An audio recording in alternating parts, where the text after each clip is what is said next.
Hello everyone, আসসালামু আলাইকুম। কী অবস্থা, কেমন আছেন আপনারা? আশা করি সবাই ভালো আছেন। সো গাইস, আজকে ব্লগটা স্টার্ট করতেছি আমি আমাদের জমি থেকে। আজকে বিকেলবেলা ঘুরতে আইছি জমিতে। তো জমিতে লাগানো হয়েছে ভুট্টা। তো ভুট্টা দেখে তো পুরো মাথাটা আউলা হয়ে গেছে। এত পরিমাণ গাছ ভাঙতিছে, এখন শিয়াল ভাঙতিছে নাকি মানুষ ভাঙতিছে, নো আইডিয়া। তো পুরা ভুট্টা একদম জায়গায় জায়গায় 10-12টা করে গাছ নাই, ভাঙা চুরা একদম শেষ করে ফেলাইছে।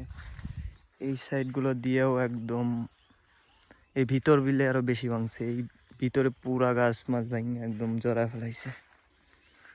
তো এই সাইড দিয়েও ভাঙছে কিছু, এই সাইড দিয়ে আর বিশেষ করে ওই জমিতে আরো বেশি ভাঙছে।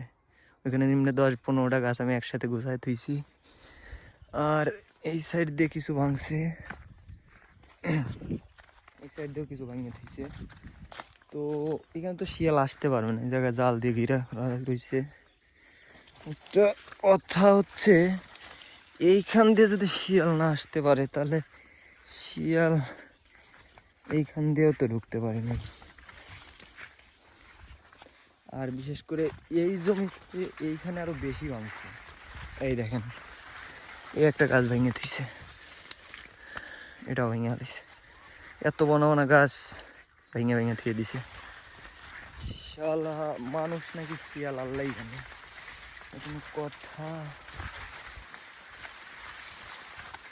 বুঝতেছি না। পুরো জমির একদম গাছ মাছ ভেঙে শেষ করে ফেলাইছে।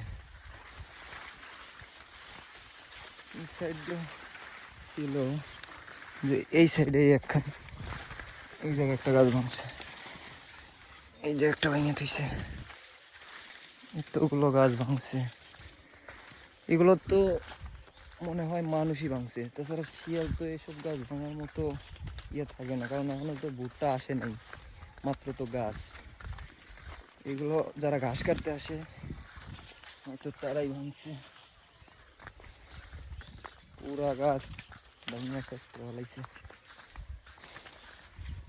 আর এই সাইডটা মনে হয় যে শিয়াল দৌড়াদৌড়ি করছে নাকি, সরিষা মরিষা ভাঙা পুরো একদম শেষ করে দিছে।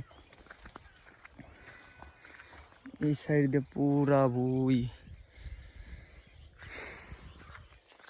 বুঝতেছি না শিয়ালি ভাঙলো না মানুষ ভাঙলো।